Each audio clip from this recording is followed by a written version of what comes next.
A very good day to you people. My name is Mohit guys. Today I'm going to show you how to make a picture gallery. Yes guys, yet another picture gallery, but with a difference this time.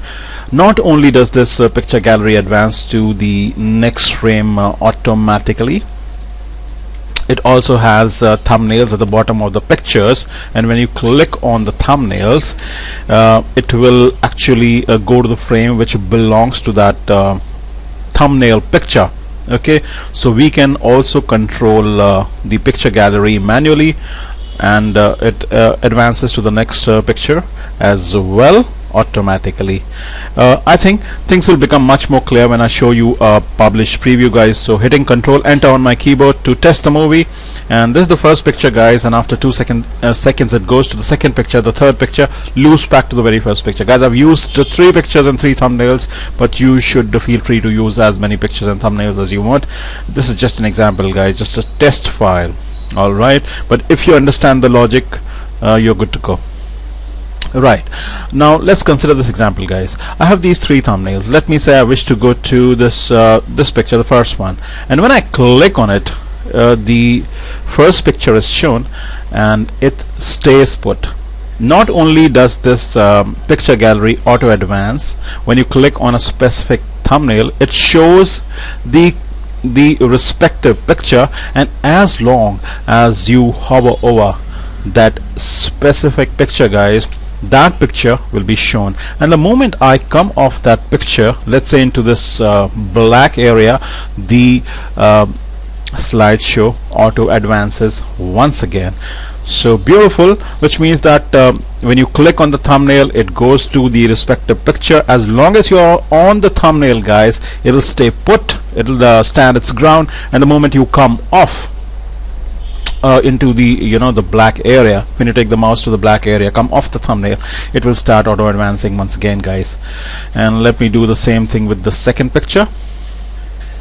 Okay, so I'm hovering over the second picture, and as long as the mouse pointer is over the second thumbnail, the second picture is going to stay put. Okay, now guys, there was a very good tutorial made by one of my friends,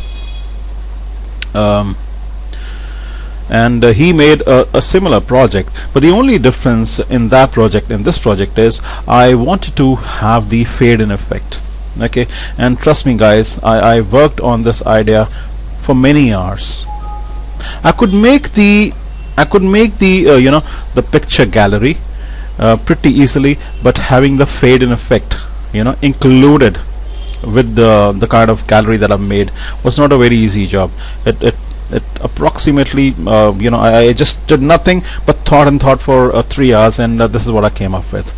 Alright, so auto advancing picture gallery, when you click on the thumbnail it takes you that specific picture. As long as you're on that thumbnail it stays put, and when you come off the thumbnail it auto advances once again with a fade in effect. Now that fade in effect was the extra edge that I wanted to put with. So guys, what I'll be doing is I'll be destroying everything on the stage. Okay, I'll also be destroying everything inside the library, but I'll preserve whatever is there in the actions panel. Okay, and then I will reconstruct the stage, I'll reconstruct the timeline, I'll reconstruct the library, and then I will explain the script lying in the actions panel, and you'll understand how things actually worked for me. Okay, guys, let me briefly scrub the timeline. Alright, and guys, notice that I have an actions layer, then I have 2 more layers, and as I'm scrubbing the layer you can see that the first picture is kind of fading in, and the second picture is fading in now. Alright, so basically the fade in effect has been accomplished through the timeline and not through the action script. Alright, cool. So guys, as I said, what I'll be doing is I'll be destroying the timeline, the stage, and the library. I'll be reconstructing everything from scratch, but I'll be preserving the actions panel guys. Okay, so let me choose the layers and hit the delete button. All the layers are gone guys except layer number 1. Cool. So the stage is absolutely clear now, as well as the timeline. And then let me select multiple items in the library and say delete. Alright, so guys, the only thing that is left in this Flash project is the actions panel. Beg your pardon guys, one of the layers actually contain the action script, and that's pretty much gone, which means I need to say a Control Z again and again and get everything back. Okay, very sorry about that guys. In fact, while destroying the layers, I'll have to be careful. I'll need to keep the actions layer with me guys. Let me just check. Yep, and then let me destroy the library. Right click, say delete, and let me destroy the extra frames of the actions layer. Right, so remove frames out here. So guys, right now all that this project has is one single frame where I've kept the action script, and everything inside the library is gone. Everything on the stage is completely gone. Right, so guys, let me insert one more layer. Okay, let me select the layer and let me bring in those 3 pictures responsible for this gallery. So I'll say file, import, import to let me say import to library. Alright, so import to library. Look for those 3 pictures guys, image 1, image 2, image 3. These are the 3 pictures in question guys. Let me select them all together, pressing the shift key, saying open guys, and since these are a firework document, these are PNG images that are actually altered in Adobe Fireworks. Flash is importing all of these 3 images as as flattened bitmap images, which is fine. I'm going to say OK, ignore the warning. And guys, if I look inside the library now, I have those 3 pictures and also the respective symbols. They've been converted to symbols guys, flattened bitmap images, and I'll be using these 3 symbols. Cool. Right, the first thing that I'm going to do is I'm going to pull symbol number 7, which is the first picture, and place it on the stage. Alright, let me go to properties and let me say I want the X to be a 25 and Y to be a 10. Alright, I know my calculations guys because I've already worked with this project. Cool. Alright, I'm sorry guys. The next guys, what I'm going to do is I'm going to say right click, say create motion tween, and automatically 24 frames will be inserted on layer number 2. Okay, let me change the name of the layer number 2 to pick 1. Alright, and let me extend these 24 frames to 48 frames guys. Pay a little attention here guys, this is important. To 48 frames. Right, okay. Then guys, I'm gonna come up to the very first frame of the first picture, go to styles, go to alpha, and I want the alpha to be a 40, which it is right now, which is fine. Cool. Let me then come up to the 24th frame, select the picture and take the alpha all the way up to 100. Cool. So guys, if I scrub the timeline now, the very first frame is at alpha 40%, and it increases, fades in till frame number 24. Actually, I wanted this to be 24, not 25, but it's okay. It's okay even if it's 25, that's fine. Alright, and then from frame number 25th to the last frame, which is the 48th frame, it stays put, by which I mean the alpha doesn't change. So between 1 and 25, the alpha actually increases from a 40% to 100%. Alright, cool. Right, next guys, what I'll be doing is I'll be right clicking anywhere on the timeline on pick 1 layer, and then I'm gonna say copy motion. Cool. Then guys, I'll be hiding this layer and locking this layer so that I don't make any mistake. Okay, after I have hidden this picture one layer and I've locked it, let me insert one more layer for the second picture, guys. So I'm going to click on this icon. Okay, I'm going to call this layer pic 2 and get in the other picture, guys. So making sure that the playhead is on the very first frame, I'll go to the library, I'll pick up the other symbol, symbol 8, place it onto the stage, and I'll make sure that my coordinates for the X are 25, for the Y are 10. Right. Okay, and guys, if you remember, I had actually right clicked on pic number 1 and I had copied the motion. I'm going to paste it out here now, but before that I need to say a create motion tween, and then I'm going to say paste motion. Alright, the moment I say paste motion, guys, whatever the alpha effect was there on pic 1 layer gets copied to pic 2 layer. Although it's not a motion, guys, it's actually an alpha effect. It's a increasing alpha, but then when you say copy motion paste motion, it actually brings in the alpha. So guys, I'm sure you can notice that when I scrub the timeline, the picture number 2 actually has the same fade in effect. On frame number 1 the alpha is a 40, then it increases to 100 on 25th frame, and then it remains the same through the entire length, which is 48 frames. Very good. Alright, let me again just like before lock the timeline and make it hidden. Right, let me insert one more layer. I'm going to call it pic 3 this time, guys. Right, so it's a pic 3. Let me get in the third picture, making sure that my playhead is on the very first frame, guys. And let me go to library, let me pull out symbol number 9. Okay, go to properties, and I'll make sure that the X is 25, the Y is 10. Guys, the size of these pictures I forgot to mention is 550 by 400. The size of the stage is 600 by 510. Right, this little space out here is for the thumbnails. Cool. Alright guys, next what I'm gonna do is I'm gonna click anywhere on the picture, say create motion tween, and then click anywhere on the timeline on pic 3 layer, and I'm gonna say paste motion once again.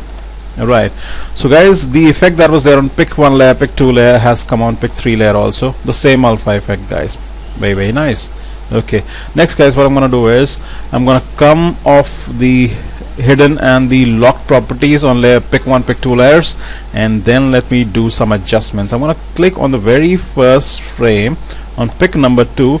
That'll ensure that the whole layer gets selected. Then I'm gonna push it, alright, beyond 48 frames and leave it on the 49th frame.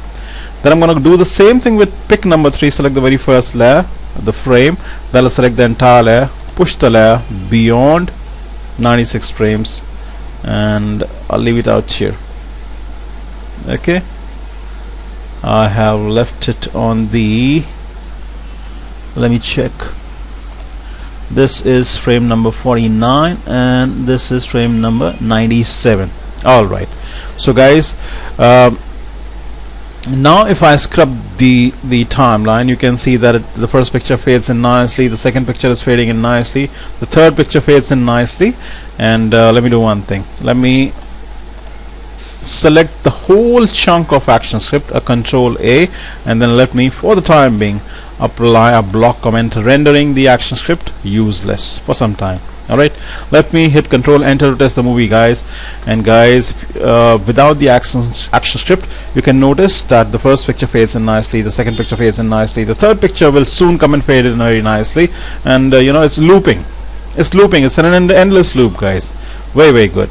Alright, what I actually need now is the thumbnails. Right, so let me create one more layer, and let me rename the layer. Let me call it thumbs. Okay, because I'm going to bring in the thumbnails. Cool.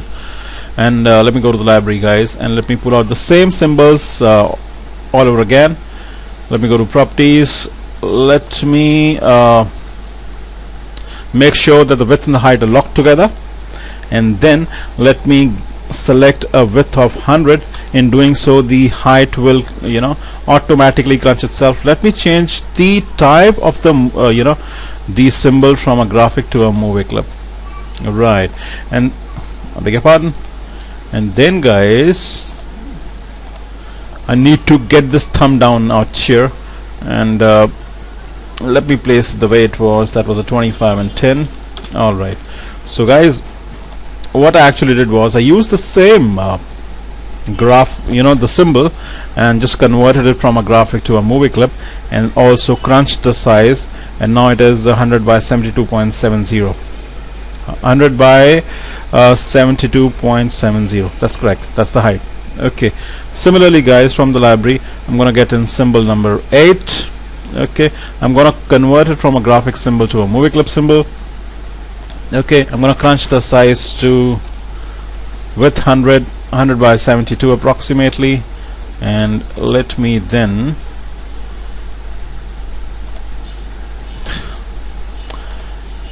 get it down here, somewhere out here.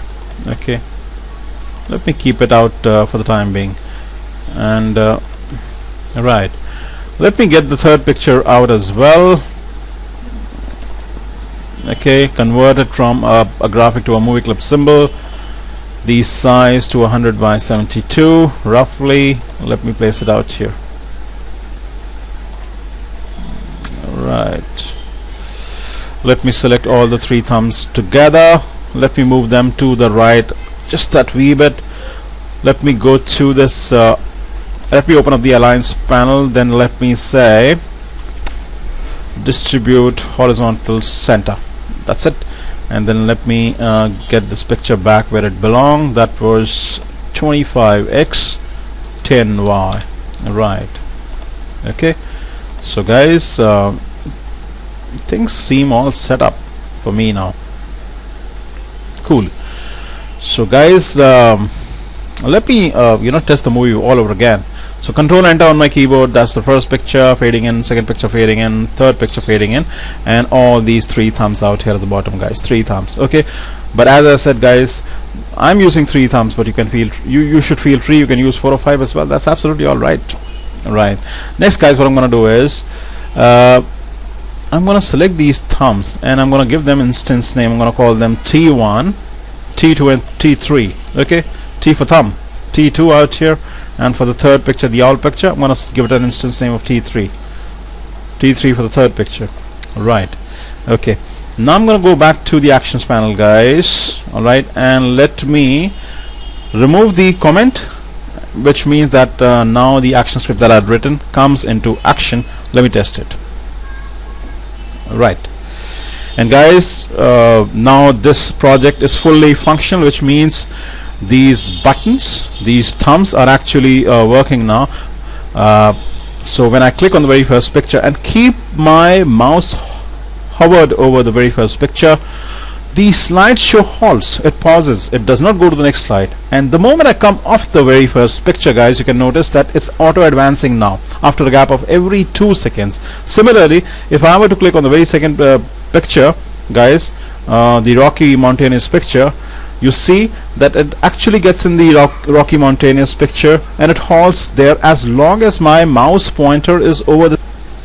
And when I click on the third picture, guys, you see that the third picture comes into picture and does not move, because I need to come off the thumbnail for it to advance to the very first frame.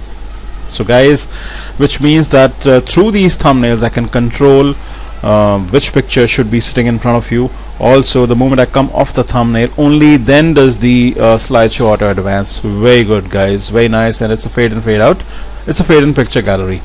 So a lot of functions all coming together, guys. Let's understand the action script, the most important part now.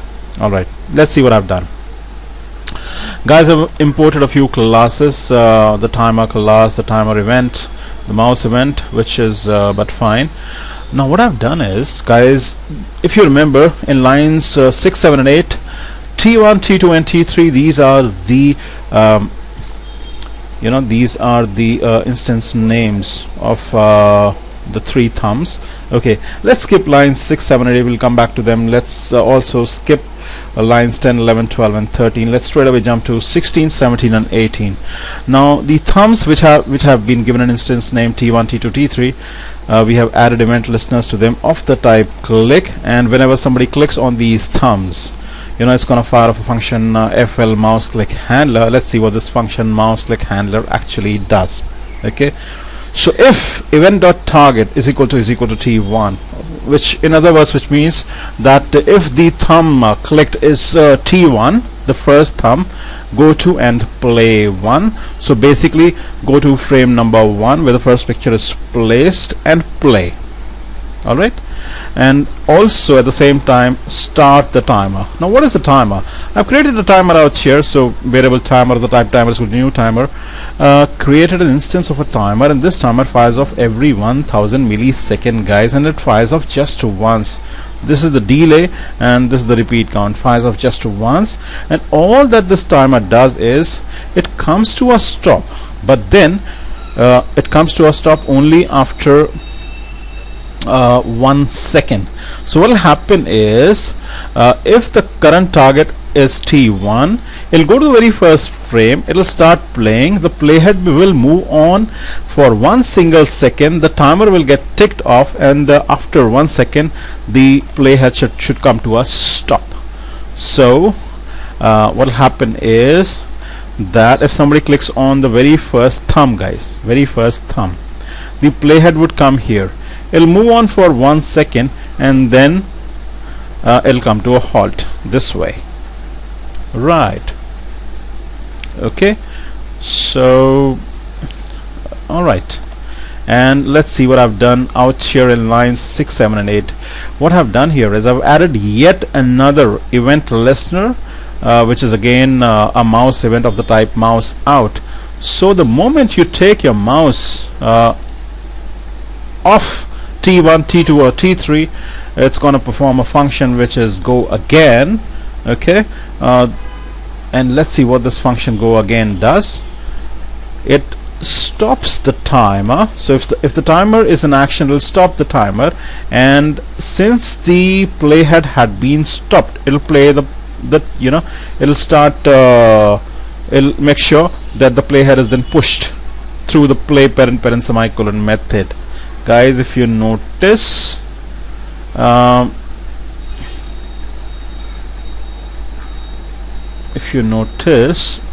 this timer was responsible for stopping the playhead through the stop parent semicolon method, and the moment you come off the T1, T2 or T3, the playhead resumes playing through the play parent semicolon method. Also, if there was any timer in action, because the timer came into action out here, guys, in lines 21, 22 and 23, if you remember, it would stop the timer, it will play the playhead. Alright, and so that's it, guys. A very short script, I suppose, for the complex function that it's firing. Alright, so basically I've attached two kind of events, the mouse click events and the mouse out events, to T1, T2 and T3 thumbnails, and the effect that we are getting is very dramatic, very pleasing and very effective. Alright, so let me test it again before actually make this tutorial come to an end. Like every good things must come to an end. So if I click on the very first thumb, freezes, and the moment I come off the thumb, resumes. If I click on the second thumb, after a second it freezes, and beautiful. So basically it's an auto advancing picture gallery with a lot of effects, guys. All the effects have been clubbed together to form something very cool, very effective, very nice. So guys, I hope you like this tutorial, learn something from it. I'll see you very soon with yet another Flash and ActionScript 3 tutorial. You have a good day, guys. Peace. Bye bye.